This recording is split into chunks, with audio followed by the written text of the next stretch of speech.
നിൽക്കണേ, കാവല് നിൽക്കണേ, കണ്ണീരുമായി ചിടണേ, ഒരു താരാട്ടു പാടിടണേ. കുരിശിന്റെ ചോട്ടിലെ പരിശുദ്ധ ചോരയിൽ എന്നെ കഴുകി കുളിപ്പിക്കണേ, കുരിശിന്റെ ചോട്ടിലെ പരിശുദ്ധ ചോരയിൽ എന്നെ കഴുകി കുളിപ്പിക്കണേ. നെറുകയിൽ കുരിശിന്റെ കുറി ചാർത്തണേ, നീരമേലങ്കയാൽ മുടിതോർത്തണേ. നെറുകയിൽ കുരിശിന്റെ കുറി ചാർത്തണേ, നീരമേലങ്കയാൽ മുടിതോർത്തണേ. പാപവിഷപ്പെന്നിലേറുന്ന നേരത്ത് കുർബാനയപ്പം വിളമ്പിത്തരണേ, പാപവിഷപ്പെന്നിലേറുന്ന നേരത്ത് കുർബാനയപ്പം വിളമ്പിത്തരണേ, കുർബാനയപ്പം വിളമ്പിത്തരണേ. അമ്മ തൻ കുഞ്ഞിനെ പോലെ മേരി മാതാവേ നീ എന്നെ കയ്യിലെടുക്കണേ, കാവല് നിൽക്കണേ, കണ്ണീരുമായി ചിടണേ, ഒരു താരാട്ടു പാടിടണേ. ഒത്തിരി ഒത്തിരി ദുഃഖം വരുമ്പോൾ എന്നെ തഴുകി തണുപ്പിക്കണേ, ഒത്തിരി ഒത്തിരി ദുഃഖം വരുമ്പോൾ എന്നെ തഴുകി തണുപ്പിക്കണേ. മിഴികളിൽ അഞ്ജനം എഴുതിത്തരണേ, മൊഴിയിലെ മാലിന്യം മാറ്റിത്തരണേ. മിഴികളിൽ അഞ്ജനം എഴുതിത്തരണേ, മൊഴിയിലെ മാലിന്യം മാറ്റിത്തരണേ.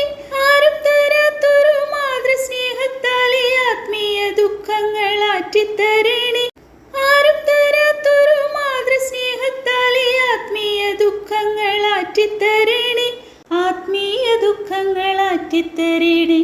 അമ്മ തൻ കുഞ്ഞിനെ പോലെ മേരി മാതാവേ നീ എന്നെ കയ്യിലെടുക്കണേ, കാവല് നിൽക്കണേ, കണ്ണീരുമായി ചിടണേ, ഒരു താരാട്ടു പാടിടണേ. അമ്മ തൻ കുഞ്ഞിനെ പോലെ മേരി മാതാവേ നീ എന്നെ കയ്യിലെടുക്കണേ, കാവല് നിൽക്കണേ, കണ്ണീരുമായി ചിടണേ, ഒരു താരാട്ടു പാടിടണേ. അധ്യായം 13. 3-ാം പ്രാവശ്യമാണ് ഞാൻ നിങ്ങളെ സന്ദർശിക്കാൻ പോകുന്നത്. 2-3 സാക്ഷികളുടെ മൊഴിയിന്മേൽ ഏതു കാര്യവും സ്ഥിരീകരിക്കേണ്ടിയിരിക്കുന്നു. നേരത്തെ പാപം ചെയ്തവർക്കും മറ്റെല്ലാവർക്കും ഞാൻ മുന്നറിയിപ്പ് നൽകിയിട്ടുണ്ട്. എൻ്റെ 2-ാം സന്ദർശന വേളയിൽ ഞാൻ ചെയ്തതുപോലെ ഇപ്പോൾ എൻ്റെ അസാന്നിധ്യത്തിലും അവർക്ക് ഞാൻ താക്കീത് നൽകുന്നു. ഞാൻ വീണ്ടും വന്നാൽ അവരെ വെറുതെ വിടുകയില്ല. ക്രിസ്തു എന്നിലൂടെ സംസാരിക്കുന്നു എന്നതിന് തെളിവാണല്ലോ നിങ്ങൾ ആഗ്രഹിക്കുന്നത്. നിങ്ങളോട് ഇടപെടുന്നതിൽ അവൻ ദുർബലനല്ല, ശക്തനാണ്. അവൻ ബലഹീനതയിൽ ക്രൂശിക്കപ്പെട്ടു, എന്നാൽ ദൈവത്തിൻ്റെ ശക്തിയാൽ ജീവിക്കുന്നു. ക്രിസ്തുവിൽ ഞങ്ങളും ബലഹീനരാണ്, എന്നാൽ നിങ്ങളോട് പെരുമാറുമ്പോഴാകട്ടെ ഞങ്ങൾ അവനോടുകൂടെ ദൈവത്തിൻ്റെ ശക്തി കൊണ്ട് ജീവിക്കും. നിങ്ങൾ നിങ്ങളുടെ വിശ്വാസത്തിൽ നിലനിൽക്കുന്നുണ്ടോ എന്ന് പരിശോധിക്കുവിൻ. നിങ്ങളെ തന്നെ പരീക്ഷിച്ചറിയുവിൻ. യേശു ക്രിസ്തു നിങ്ങളിലുണ്ട് എന്ന് നിങ്ങൾക്ക് ബോധ്യമായിട്ടില്ലേ? ഇല്ലെങ്കിൽ നിങ്ങൾ തീർച്ചയായും പരീക്ഷയിൽ പരാജയപ്പെട്ടിരിക്കുന്നു. ഞങ്ങൾ പരാജയപ്പെട്ടിട്ടില്ലെന്ന് നിങ്ങൾ ഗ്രഹിക്കും എന്ന് ഞാൻ പ്രതീക്ഷിക്കുന്നു.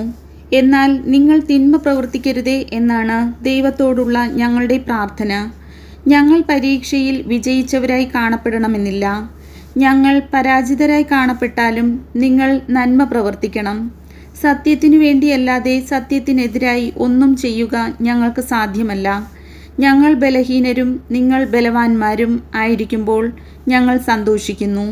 നിങ്ങളുടെ പുനരുദ്ധാരണത്തിനു വേണ്ടിയാണ് ഞങ്ങൾ പ്രാർത്ഥിക്കുന്നത്. ഞാൻ വരുമ്പോൾ കാർക്കശ്യത്തോടെ അധികാരം പ്രയോഗിക്കാതിരിക്കേണ്ടതിന് നിങ്ങളിൽ നിന്ന് അകലെയായിരിക്കുമ്പോൾ ഇതെഴുതുന്നു. കർത്താവ് എന്നെ അധികാരപ്പെടുത്തിയിരിക്കുന്നത് നിങ്ങളെ വളർത്തിയെടുക്കാനാണ്, നശിപ്പിക്കാനല്ല. അവസാനമായി സഹോദരരെ, സന്തോഷിക്കുവിൻ, നിങ്ങളെ തന്നെ നവീകരിക്കുവിൻ, എൻ്റെ ആഹ്വാനം സ്വീകരിക്കുവിൻ, ഏകമനസ്കരായിരിക്കുവിൻ, സമാധാനത്തിൽ ജീവിക്കുവിൻ. സ്നേഹത്തിൻ്റെയും ശാന്തിയുടെയും ദൈവം നിങ്ങളോടുകൂടെ ഉണ്ടായിരിക്കും.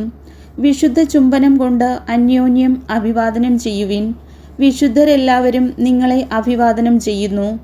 കർത്താവായ യേശുക്രിസ്തുവിൻ്റെ കൃപയും ദൈവത്തിൻ്റെ സ്നേഹവും പരിശുദ്ധാത്മാവിൻ്റെ സഹവാസവും നിങ്ങൾ ഏവരോടും കൂടെ ഉണ്ടായിരിക്കട്ടെ. കർത്താവിൻ്റെ വചനം.